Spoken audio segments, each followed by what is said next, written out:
I wish every child and every boy or girl in Afghanistan and in the world will have appropriate education. This is the power. Once you get it, once you earn it, you never lose it. It benefits yourself, it benefits the community, it benefits the country, it benefits the whole world.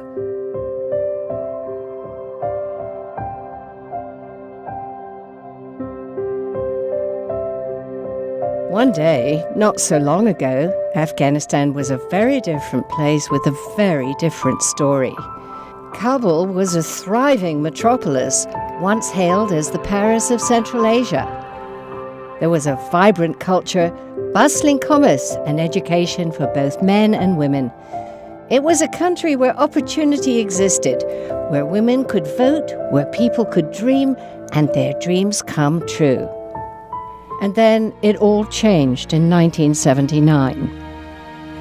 Russians invaded Afghanistan. Thousands of troops descended upon the country. Airstrikes destroyed nearly everything. Ground troops annihilated villages, savagely killing innocent men, women, and children in their path. More than 3 decades of war followed. The Russians withdrew all troops by 1989, but after that, a civil war ensued. Today, the effects of years and years of war and destruction are seen and felt everywhere. The collective heart of this once proud nation is wounded. Many Afghans have no memory of life without war. They know only loss, fear, and bloodshed. Almost 2 million widows now live impoverished lives. In Kabul alone, over 60,000 children live on the streets. In 2001, only 800,000 children were enrolled in schools in Afghanistan. Today, that number has risen to 8.4 million students, 39% of them girls. But schools desperately need to be built to provide a proper education. Until that happens, children attend classes in shifts. The average school day is just 3 hours for each child.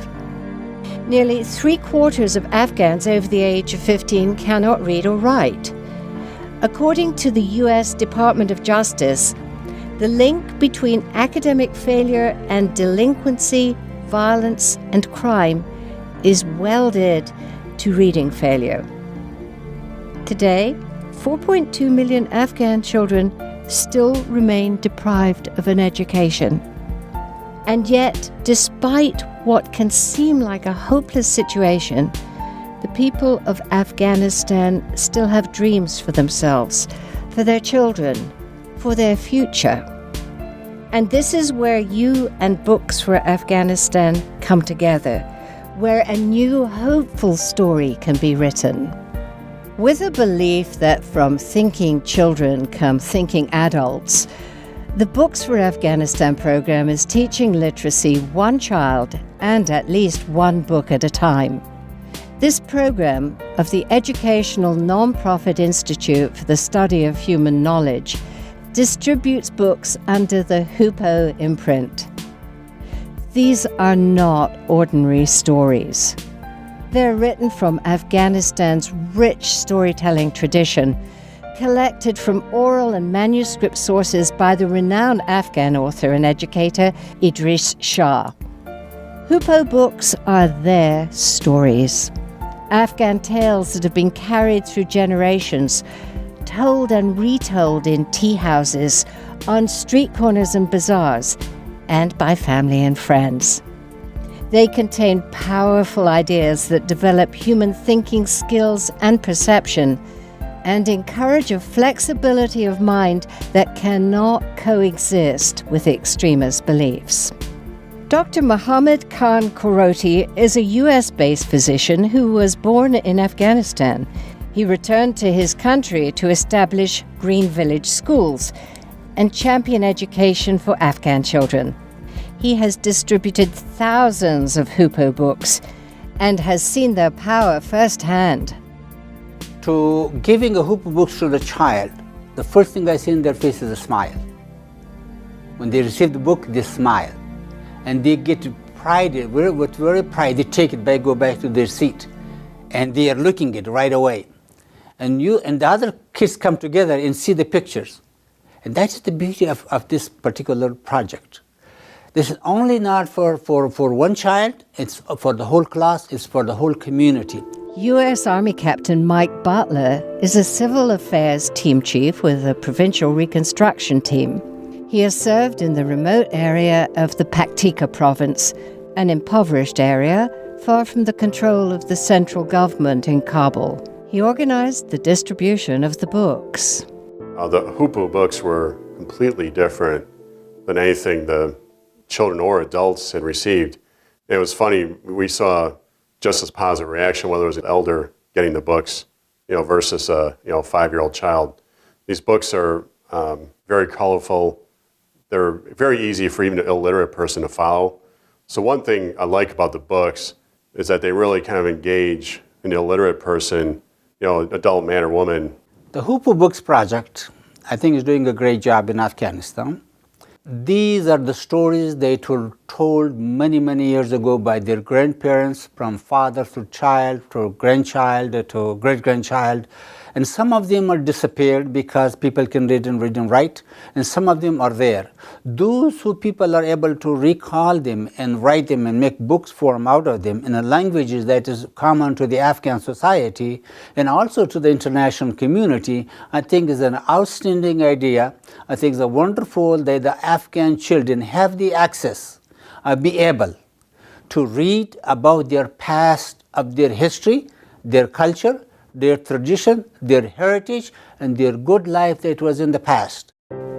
The books, in Dari Pashto bilingual editions, contain concepts that open young minds, help them overcome challenges, and see the world in new ways. Each story contains many lessons. For example, in The Old Woman and the Eagle, an old woman tries to change an eagle into a pigeon just because she's never seen an eagle and knows pigeons well. Children and adults, too, can learn to be more open to the unfamiliar and to appreciate differences, important lessons for Afghanistan's multicultural society. In Neem the Half-Boy, children read that it's better to work out a compromise with a fire-breathing dragon than threaten it. A simple message encouraging children to explore negotiation over confrontation and violence. Every title is both entertaining and educational, but most importantly, every tale helps to establish positive cultural memories, replacing ones of war and loss. And familiarity with each story provides alternate ways of approaching problems. Because the stories are enduring Afghan tales, elders are open to allowing them into their villages to educate both boys and girls. We visited many remote villages with the district director of education. We were able to kind of use the books to help foster a discussion with local elders on the value of education. Whenever we'd go into a village, the director of education would show the Hoopoe books to the elders, and in that process kind of discuss the value of educating both the boys and the girls. We never once had the elders not agree to, show the books to children. They would read through them. And especially the older elders would recognize their traditional Afghan folk tales, and would then say to the younger elders, say, hey, these are very traditional tales or Afghan tales, and that helped gain acceptance. We even have some of the religious scholars review them, and they all blessed the books also. And in some of the more conservative areas where they would not allow the girls to come out, we would insist that the elders would share the books with all the children, not just the boys. And we were able to get the elders to allow the girls to come out and receive the books also, and not just the boys. Captain Mike Butler believes the books serve an important role in rebuilding in Afghanistan, free from the insurgency. Yeah, the insurgents want to control, information flow to the populace. They want the populace to be relying on them for their distorted, viewpoint. So when you can foster literacy in Afghan society, you can help counteract that. Free thinking is essential to all people in Afghanistan, but especially women and girls. Female literacy stands at just over 12%. Palwasha Salam is the director of teacher education in Kabul. Sometimes in most provinces in Afghanistan, it's very dangerous for the girls to go to school. And when they have these Hoopoe books, since they're taking them home, they can read it at home with their siblings or with their parents. And even if they have a simple notebook and a pencil, they can read and write. And they still can learn something. But no matter how difficult access to education is, women and girls want it desperately. One thing I observed too is a very strong desire amongst Afghan women and Afghan girls for education. I was privileged to have the opportunity to visit some girls' schools in Paktika, and invariably when I would talk to schoolgirls, they would say they would like to continue their education. They would like to go on and have careers as teachers and doctors. In 2011, Books for Afghanistan received a public diplomacy grant from the U.S. Embassy, Kabul Public Affairs Section. The grant supported the distribution of almost 2.5 million books and the addition of teacher training and resources to spread literacy throughout Afghanistan. Also provided are step-by-step teacher's guides for each book and audio CDs and cassettes of the stories, read with page-turn signals, and programs of the stories for local Afghan radio. All materials are available in Pashto and Dari, the main languages of Afghanistan, and in English as well. In the United States, studies show that having books in the home and reading to children are the most important indicators of future academic success. A recent German study of 70,000 children in 27 countries concluded that the greatest impact of book access was seen among the least educated and poorest families.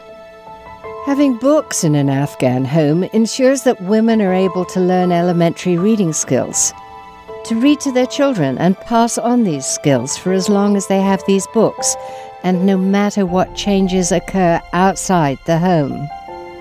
99% of Afghanistan's 12 million plus children have no books at home. Our goal is to change this. Books for Afghanistan provides the opportunity for reading to take place in every home or gathering, anywhere as long as kids have the basic material, books of their own. Great strides have been made, but more children must be reached.